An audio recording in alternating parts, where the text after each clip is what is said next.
profetas yahwistas y los apóstoles de Yeshua tuviéramos la perfecta religión. Ahora, eso lo dijo este genio, que era totalmente judío, y estoy seguro que no creía en Yeshua como Salvador, estoy seguro que no lo veía así. Pero cuando Albert Einstein, me imagino que cuando él leyó el libro de Hechos, que es donde están los apóstoles, y algunas cartas, y las comparó con estas acá, digo, caramba, son los mismos, es la misma idea. Tanto que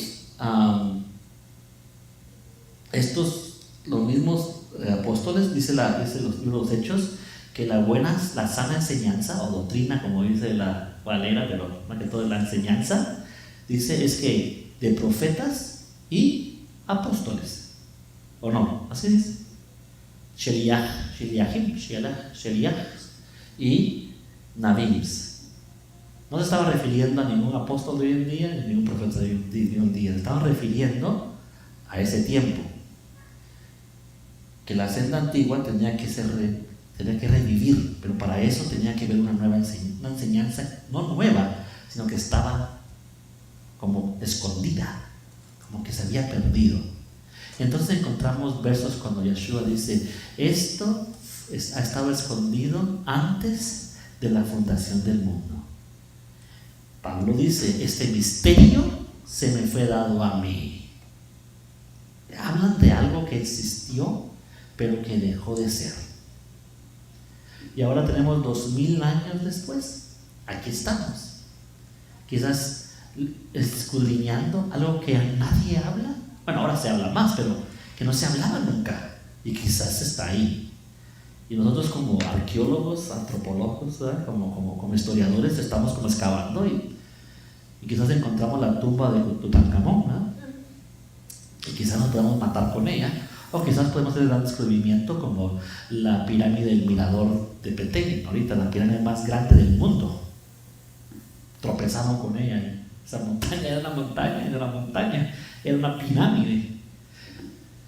Tropezamos, quizás, como historiadores. Y esto es esta clase. Indagando más entonces, tenemos esta parte. La importancia del primer siglo, porque es la foto de cómo estaba la creencia y la influencia cultural, lingüística, de lo que va a venir en los siguientes 2000 años. Así de importante es este siglo. Interesante que no hay libros escritos sobre esto. Hasta 1947, cuando los rollos del Mar Muerto fueron descubiertos, aunque realmente no son de este siglo, la mayoría de ellos son como 200 años, 150 años antes. Más sin embargo, nos da una buena luz de esto. El único libro realmente que existe del primer siglo, que es del primer siglo, es el libro de Hechos, como historia. Porque las cartas de Shaul Catán y las de Kefas no son historias, son definiciones o enseñanzas del primer siglo, pero como historia, digamos, del templo, cuando hablamos del templo y lo que sucedía, el libro de Hechos sería el libro más importante. Por eso es que los antiguos tenían las 4 besorás, ¿verdad? Tenían Matitillahu, Ner, Hillel y Yohanan, y el libro de Hechos. Ellos decían: esa es nuestra Torah. 5 libros. Los mismos 5 libros de Moshe, la misma idea. Ok, ¿estamos ahora en esa parte? Ninguna pregunta hasta ahí. Ajá. Yo leí acá en la Torah. Ajá. Que dice, hay un verso que dice que está con letras inclinadas, que no se encuentra en los escritos más antiguos. Sí.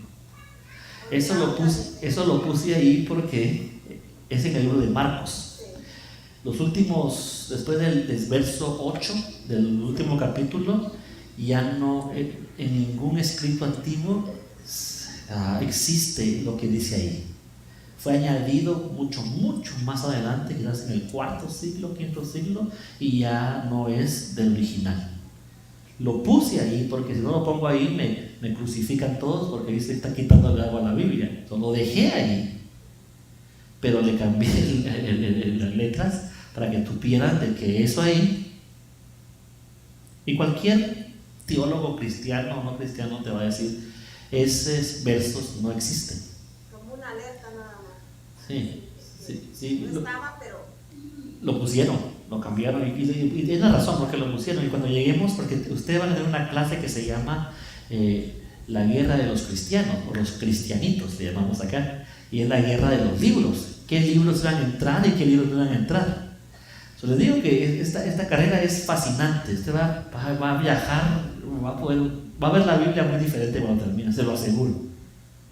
Y creo que la va a amar más, creo que la va a apreciar más, aunque al principio le va a dudar más, pero al final va a decir, creíble este texto que tengo en las manos. ¿Cuánto ha costado para que esté aquí? Ok, regresando aquí entonces tenemos esta parte. 25 a 40 sectas luchando, tratando de estabilizar el judaísmo. No el judaísmo rabínico, ¿ok? No me confundan, esto va a ser más adelante, sino el judaísmo. Otra cosa, por ejemplo, usted va a encontrar muchos libros que dice Jesús y el judaísmo. Va a encontrar mucho esa frase en muchas historias o historiadores. Otra vez es porque como no son filtros, no entienden que Yeshua no estaba divorciado del judaísmo. Mejor dicho, podríamos decir más claro, si queremos usar el griego, Jesús y su judaísmo, porque él practicaba una forma de judaísmo, no practicaba otra religión. Ahora, su práctica de él quizás es un poquito diferente a la práctica de otras sectas, mas sin embargo era judaísmo. Es como decir un bautista practica muy diferente que un pentecostés, ¿verdad? Pero los dos son cristianos. Ni el pentecostés le dice al bautista que no es cristiano, ni viceversa, y al final los dos son salvos. No más que uno es más dado al espíritu y el otro es más frío. Así se llevan ellos. O no, así se respetan, pues, por lo menos. Esto es así. Veamos un poquito la historia entonces de estas sectas, porque quiero llegar entonces a hablarles de lo que es la enseñanza que corría ahí y cómo se fue fragmentando, porque esta clase es necesario entender eso. Veamos. De las 25 a 40 hay 5 de ellas que quiero que se aprendan bien, ¿ok? Porque si se las aprenden bien, las otras clases usted va a ir armando. Yo les aseguro que en 20 clases usted va a saber más que cualquier teólogo que está graduado de cualquier universidad donde quiera, porque no la van a aprender así, porque ahí hay filtros. Ok, voy a borrar aquí. La senda antigua, que andaban buscando todos, ese lugar, senda antigua. Ok, bien. Para hallar esa senda antigua se levantaron estos grupos, sectas, sectores. Claro que hoy en día no decimos secta porque se leía como diabólico, pero eso porque la Iglesia Católica puso que secta era cualquier cosa que no era católico. Entonces le llamaban a cualquier otra persona no católica una secta diabólica. Y por 1000 años se dio ese término, y al final se le quitó diabólico, pero la palabra secta se quedó, y ahora en día no podemos decir que somos una secta, pero al final una denominación es... no por la secta satánica.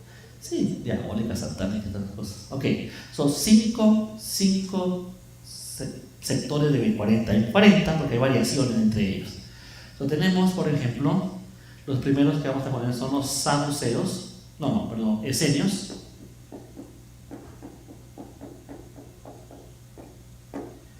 Ok, segundo, vamos a tener los saduceos. Tercero, vamos a tener, los fariseos. Los cuartos vamos a poner los celotes o sicarios, que sería otra forma. Y último, los nazarenos o los nazarí. También se puede decir nazarí. Así se llaman algunos. Hay un grupo de nazarenos que así se quieren llamar, ¿verdad? Pero la palabra en el hebreo es nazarí, ¿verdad? ¿Cómo dijiste tú la palabra? Nazarí. Nasratí. Suena como parte griego, porque en el griego nazarenos son nostrim. Nostrim es griego, de nazarín. Eso quizás es una combinación de los dos, hace esa palabra.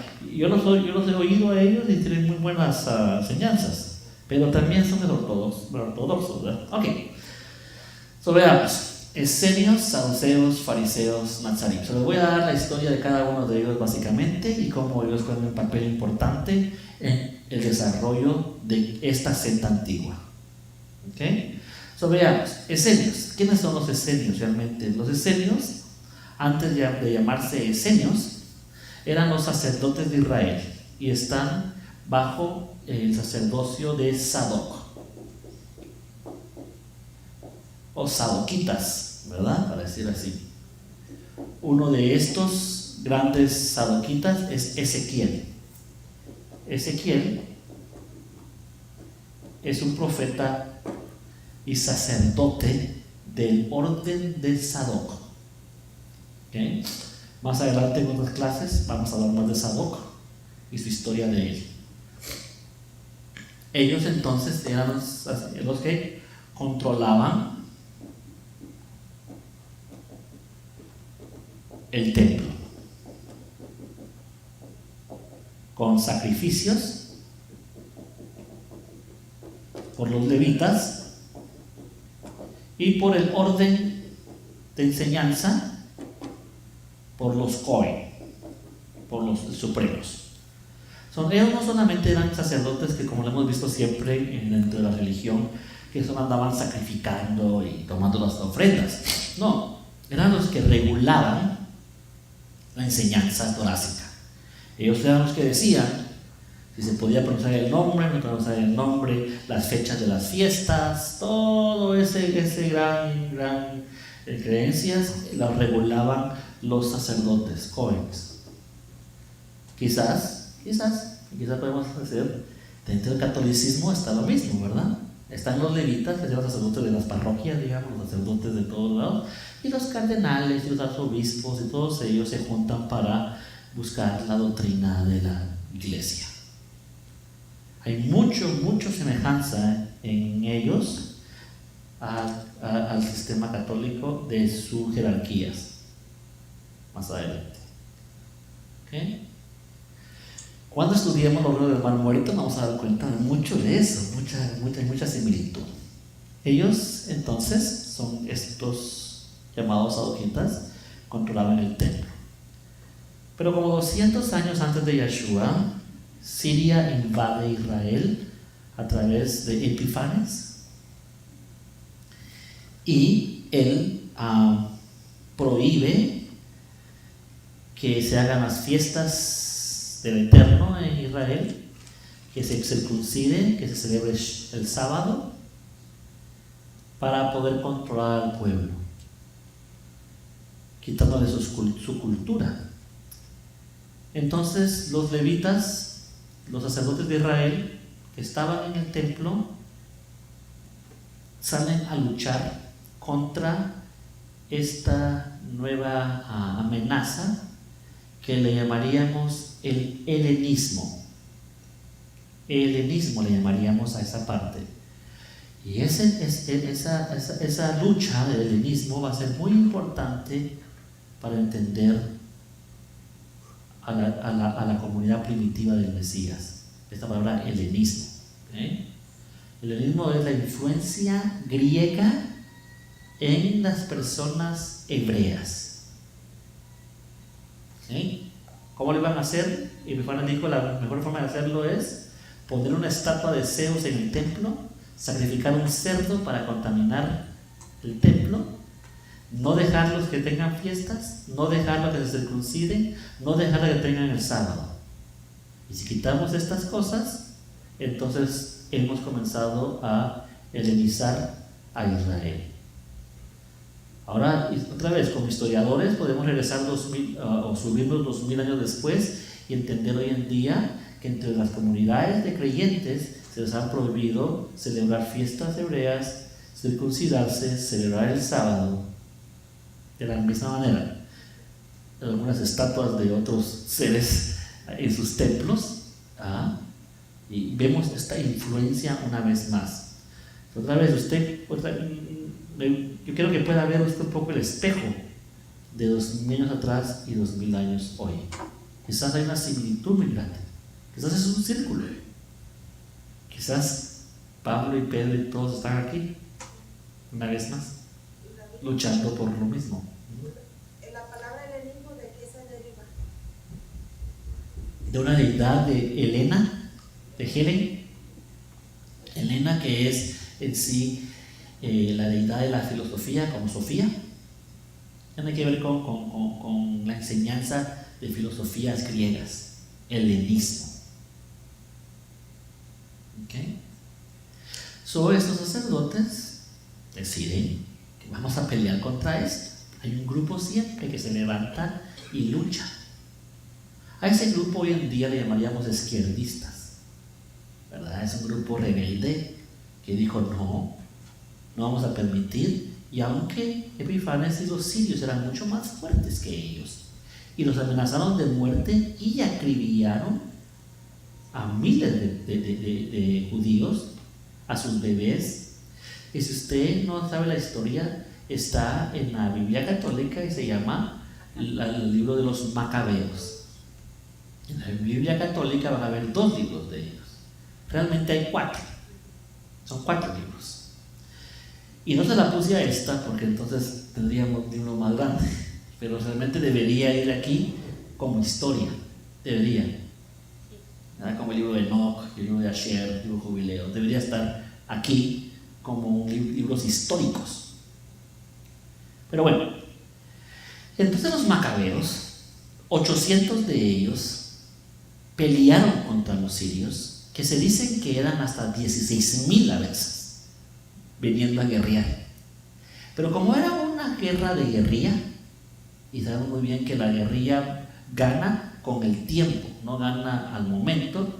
Más tiempo pasa, la guerrilla toma mucho más control porque llega una mosca que no se va, entonces es una molestia. Por eso es que las guerrillas de nuestros países duraron 25, 30 años y hicieron terribles cosas, pero es la clave de la duración. Ahora bien, en la historia de los macabeos hay una historia interna, porque, vuelvo a repetir, estos sacerdotes sadoquitas tenían una enseñanza oculta. Y usted ya entiende eso porque recuerda que la Torah está en 4 niveles de simple, ¿verdad? Lógica, sombras, simbólica y oculta. Estos sacerdotes tenían esta enseñanza oculta. Sabían trabajar con los nombres, con las letras y otras cosas más que no le enseñaban al pueblo, que eran de ellos. Ellos tenían una creencia de que la luz del Eterno iba a descender un 25 de diciembre de ese año, cuando sucedió esto. Ahora el 25 de diciembre suena como Navidad, ¿verdad?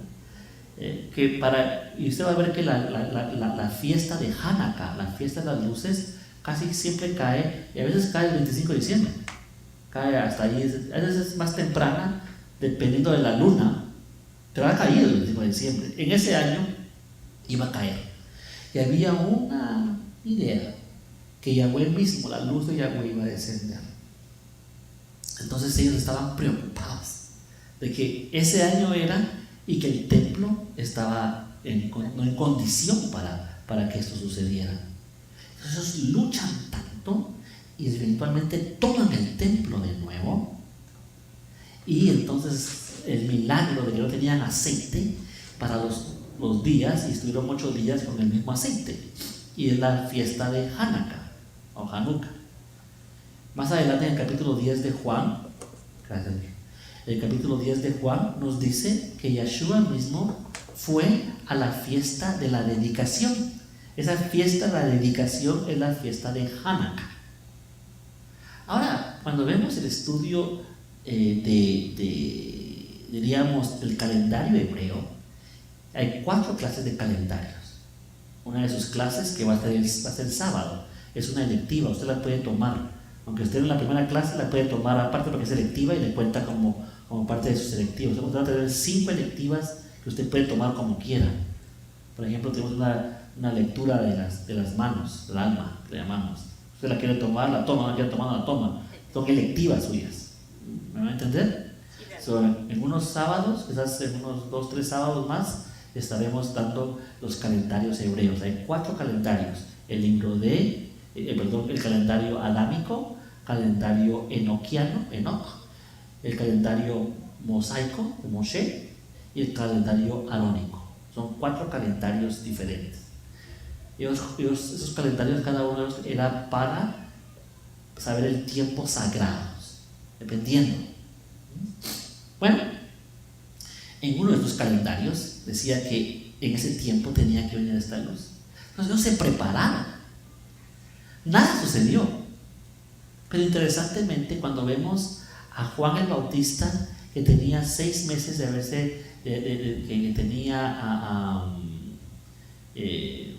era 6 meses más grande que Yeshua, y sabemos por el tiempo de que Juan el Bautista, o el que sumergía, nació en junio, y Yeshua nació 6 meses después, fue concebido 6 meses después. Sabemos que pudo haberse concebido en un 25 de diciembre, como dice la Torá, y 9 meses después dio a luz, en un septiembre, octubre, por ahí. Quizás los macabeos, en este caso, no estaban seguros en el tiempo, pero sabían que era un 25, que la luz de Yahweh iba a descender. Interesante historia ahí para que tengan. Bueno, entonces los macabeos pelean 40 años y eventualmente ganan la guerra. ¿Y de qué tribu son los macabeos? ¿Ah? ¿De qué tribu eran los Levitas, sacerdotes, ¿no? Pero entre ellos, y aquí esta clase no puedo contarle toda la historia porque hay una clase solo para eso, ¿okay? Solo estoy dándole como para que me vayan entendiendo esto. No todos ellos eran totalmente judíos. Habían entre ellos mezclados con griegos, que no era prohibido. Y había una familia muy importante para nosotros en nuestra historia, que son los Hasmonians.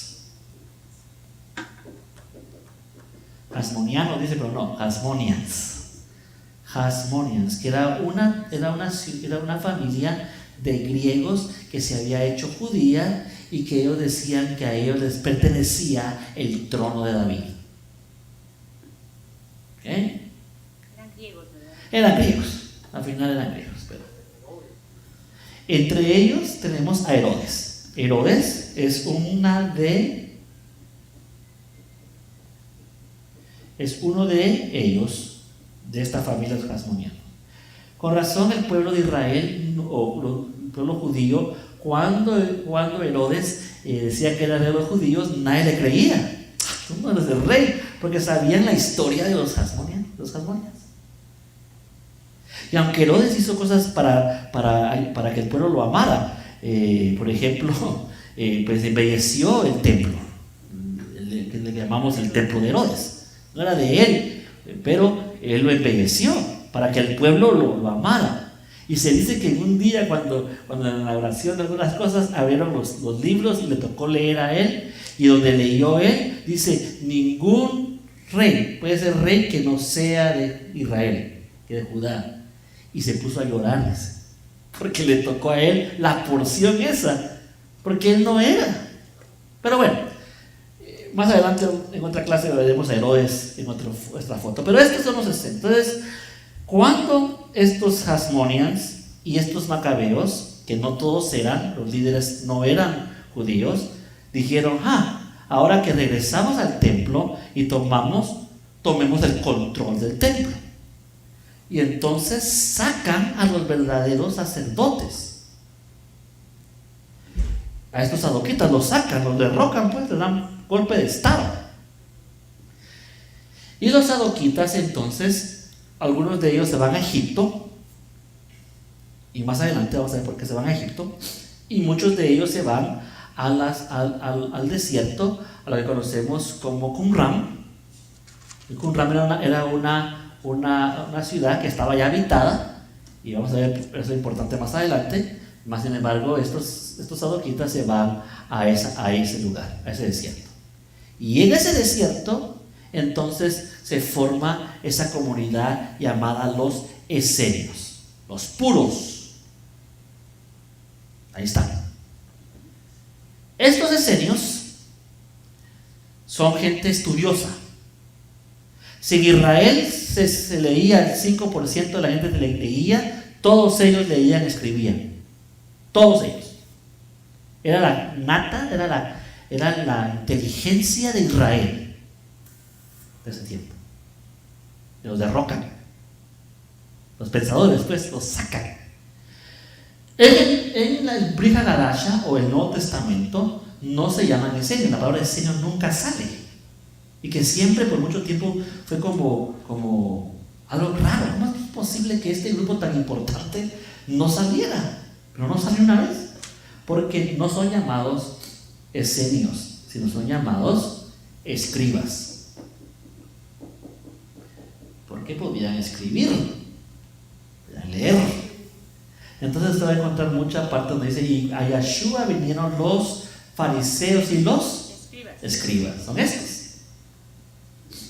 Ok, entonces tenemos a este grupo. Si le pongo en su examen, explíquenme quiénes son los esenios, ya tiene las bases, ¿verdad? Ahí está. ¿Quiénes sean? ¿Quién es el importante? Ezequiel es uno de ellos, ¿verdad? Controlaban el templo, sacrificios de los levitas, el orden de los Cohens, los Hasmonians que luchan contra ellos al final. En otras palabras, los macabeos, que eran los héroes de la película, como que se vuelven los malos de la película. Dejan de llamarse macabeos por sus líderes y son llamados entonces saduceos. Los que tomaron el templo, los que derrocaron a los otros, son llamados ahora saduceos. Los que derrotan a los esenios. Sí, que bueno, lo sacan, ¿no? A los que los sacan. Ajá. Pasan a ser los saduceos. Van a ser los saduceos. Estos saduceos, entonces, son ahora los nuevos Cohens. Son los levitas, los que controlan el templo. Son políticos. Como no son totalmente judíos, tienen una comunión con cualquier imperio que esté controlando Israel. Fueran los griegos y eventualmente los romanos.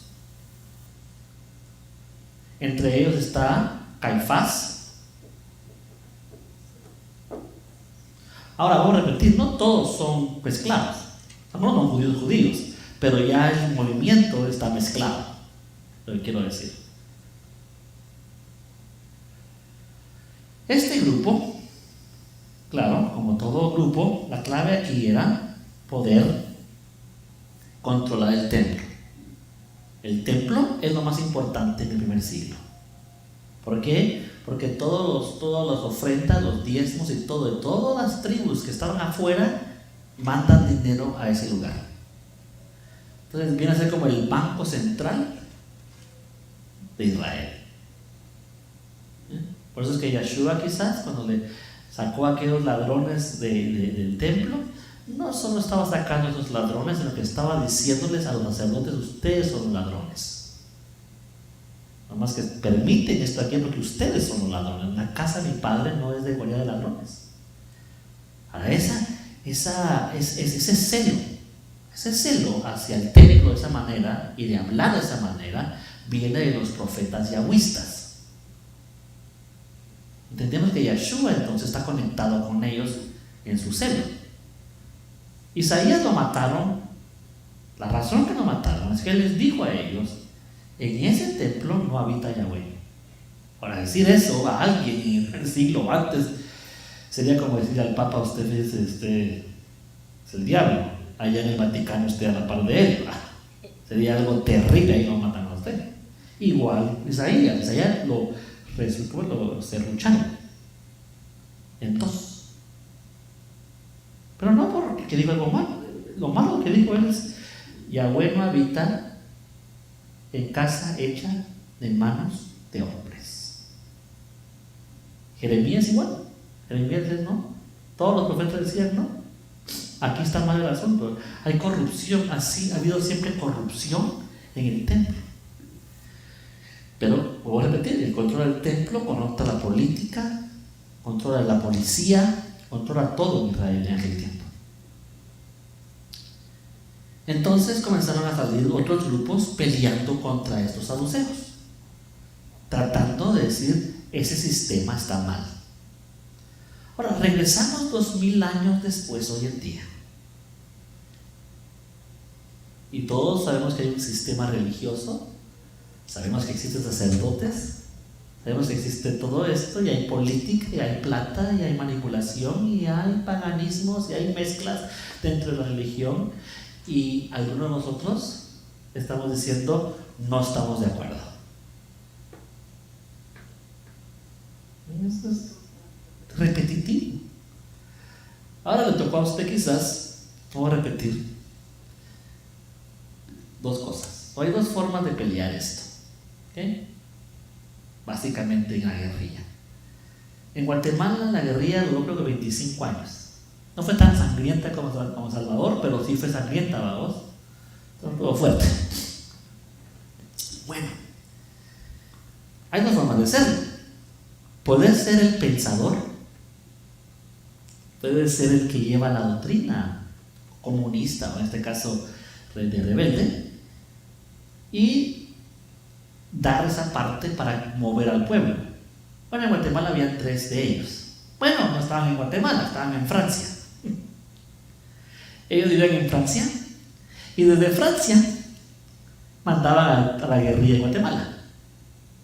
Pero había gente que peleaba físicamente y daba su vida por los derechos de los guatemaltecos de ese tiempo, y había unos que también creían lo mismo, pero no querían meter las manos a pelear, solo querían ser los pensadores, los que llevaban a cabo eso.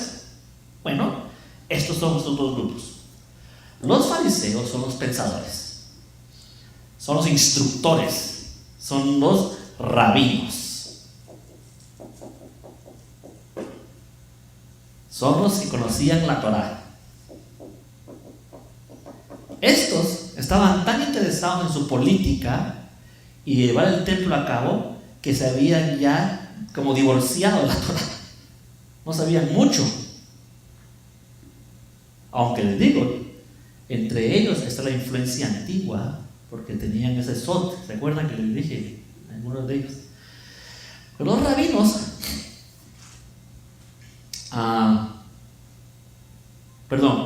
el sot, el oculto, lo tienen ¿quiénes? Estos, los esenios. Estos no tienen nada. Estos son como un títere. Rabinos, la Torá, y esto deciden, ¿saben qué? No vamos a ir al templo a aprender, no se aprende nada ahí. ¿Por qué no hacemos sinagogas? Se hicieron sinagogas o casas de estudio. Y usted le tiene que agradecer al fariseo que existe un lugar como este aquí. Porque aquí es, usted le va a la iglesia, en el primer siglo llamaríamos ¿cómo? Casa de estudio. Usted venía a aprender, porque allá en el Vaticano no enseñaban nada. ¿Sabe mi idea? Allá no enseñaban, y usted pues vamos acá y hagamos un grupo y aprendamos juntos. Claro que estos rabinos podían leer. O podían leer, tenían más habilidad. La clave del primer siglo es leer. El que podía leer estaba encima de todos. No todos leían. Pero cuando Yeshua entra a la sinagoga y abre el libro y comienza a leer, todos dicen, caramba, ¿no es ese el hijo del alfarero? ¿Cómo que sabe leer? Sabía leer. Y no sabía leer, sino que tenía una memoria. Yeshua tenía una memoria que sabía las 300 escuelas de fariseos. Toda la doctrina farisea de las 300 escuelas se lo sabía de memoria. Se sabía todas las sectas. Por eso cuando llegaban a él les podía contestar. Era un genio. Como humano. Yo sé que usted lo puede ver como Yahweh, pero como humano era un sabio. terrible. Jugaba con ellos, pues les daba vuelta. No te quedas bastante sarcástico con ellos. Ok. Saduceos y fariseos se vuelve una lucha porque entonces los rabinos decían: no, usted tiene que aprender, no sea tonto. No tonto, usted está creyendo todo. Vamos a enseñarle aquí, mire, esta es la Torá, aquí esto es lo que es. A eso no les gustó. Entonces, un Shabbat, estos mataron a 1500 de estos y los crucificaron en un sábado. Estos se vengaron años después y mataron 3000 en un Shabbat crucificados a estos. La guerra era bastante dura, era de muerte a veces. ¿Quién llevaba? Póngase a pensar usted en su vida y en esta historia que le estoy contando. Si usted tiene una enseñanza diferente, la gente que ha estado con usted todo el tiempo va a estar contenta con usted. Le va a decir: qué bueno que estás aprendiendo, mira qué lindo, seguí aprendiendo, ¿verdad que no? ¿Qué le dicen a uno? Algunos dejan de hablar a uno, le llaman herejes, algunos los golpean. Eso es interesante de que a mí, yo cuando no entendía esto, comíamos de todo, ¿verdad? Cerdo, camarón, todo pues como cualquier otra persona. Nadie decía nada. Si yo comía chucho. ¿Qué? El momento que yo digo: ¿sabes qué? ¿Por qué no? Como que les importaba tanto lo que como. Pero como hay algo ahí, hay una guerra, hay espíritus. Más adelante vas a ver que como somos espíritus reciclados, hemos estado peleando. Es una guerra bastante violenta. Este país, como es un poquito más grande y la gente no está tan unida, usted puede hacer lo que quiera, que no mucho le importa a la gente. Pero vamos en Guatemala, usted comienza a hablar de estas cosas y sale en la televisión, y cristiana en lista de herejes. Ahí he salido yo muchas veces.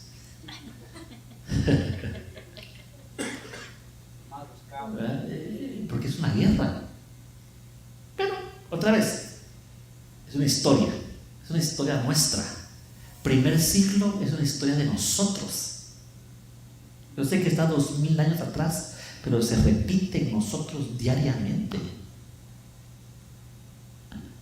¿Cuándo tenemos esta parte entonces? Esta guerra entre ellos dos. Pero estos eran más pacíficos, no más que ni modo, los alteraron y mataron, pero eran pacíficos. Decían: con inteligencia, con ser intelecto, con lógica, podríamos entender estas cosas. Estos dijeron: con fuerza, con plata y con política controlamos esto. Hay otro grupo, este grupo, los celotes o los sicarios. Dijeron: ¿qué tutora? No. Nosotros lo que vamos a hacer es, vamos a ir a matar y así vamos a controlar. Porque aunque ellos tenían lucha, había un enemigo común que eran los romanos. Los romanos eran el grupo común, el enemigo común de estos. Estos se unían para estar contra Roma. Como dice, ¿verdad? El que ama al que yo amo, lo amo. El que odia al que yo odio, lo amo. ¿Verdad? El que odia al que yo odia, a ese lo amo. Algo así es aquí. Como los romanos eran odiados por todos ellos, en ese momento todos se amaban, pero todos estaban juntos para pelearle a Roma. Pero mientras Roma no se había metido, entre ellos había guerra. Porque ¿qué andaban buscando todos ellos? Al final, ¿la qué? La senda antigua y la estabilidad del judaísmo, que sería esa senda antigua. Claro. Sí. Hay un dicho que dice que el enemigo de mi enemigo es mi amigo. Así es, ese es. Sí.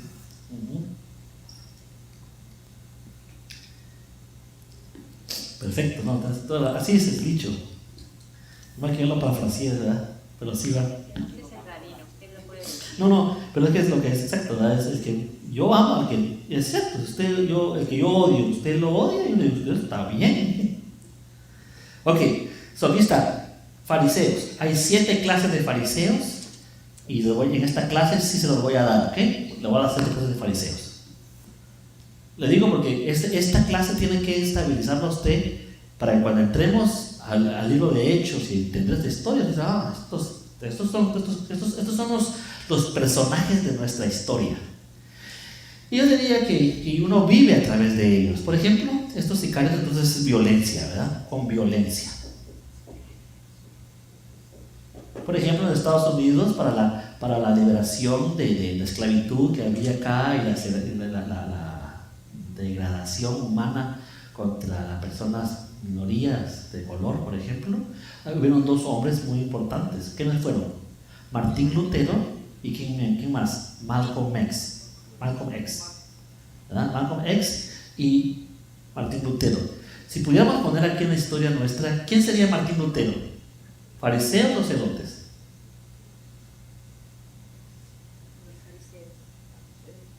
¿Ah? ¿Cuál es este? Fariseo. ¿Y Malcolm X? Él dijo, lo que tengamos que hacer, si tenemos que matar, matemos. Martin Luther King no, Martin Luther King siempre dijo, todo se puede hacer por la paz. Hablemos, digamos, enseñemos. No hay nada nuevo bajo el sol, es la misma historia. Ok, lo tenemos 4. 1, 2, 3, 4. Yo le aseguro que si usted ha sido cristiano o ha estado en el sistema, quizás ha estado en los 4. Quizás está en uno de esos cuatro grupos. Estos esenios, que es importante entender, se fueron a Qumran y ellos protestaron y dijeron, ¿saben qué? Nos vamos. No queremos saber nada más del templo, no queremos saber más de nada. Nosotros vamos a tomar la Torá y nosotros la vamos a ir enseñando como sabíamos antes y se acabó. No dormimos ni en Jerusalén. Ellos no dormían, ahí entraban a compras y qué sé yo, pero después de ahí se salían, nunca dormían en Jerusalén. Yo le llamo esto como los protestantes, los que protestaron el sistema, estamos cansados, y se fueron a las cuevas. Estos son los que se quedaron en control, ¿no? Estos son los que dicen, bueno, ¿qué estás enseñando? Podemos mejorar esto. Y déjenme decirle, han habido cruzadas, y han habido un montón de violencia para llevar esto a cabo. En el primer siglo tenemos la gran foto de esto. Pero después está este grupo. Este es un grupo genial. Este grupo, ¿saben qué? Vamos a dejar este grupo para después del break. Así regresa, que no se me van.